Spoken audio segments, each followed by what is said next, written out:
Tervehdys, hei se on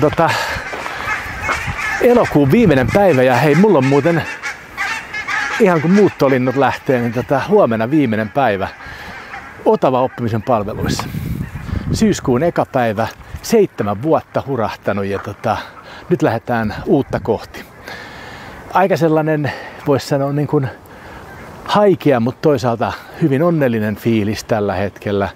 Mä itse tuossa reilu vuosi sitten kerroin perheelle, päätin, että näin tulee tapahtumaan ja hitaana hämäläisenä olen nyt tehnyt kaikki hommat maaliin ja me halutaan tässä Armin kanssa myös kiittää kaikkia otavalaisia kollegoita hyvistä yhteisistä hetkistä ja erityisesti myös asiakkaita. Mä oon tosi ylpeä siitä, että mä oon saanut ympäri Suomea ja myös ulkomailla niin olla edustamassa ja tekemässä vaikuttavaa oppimista. Ja mulla on sellainen fiilis, että me tullaan vielä tapaamaan.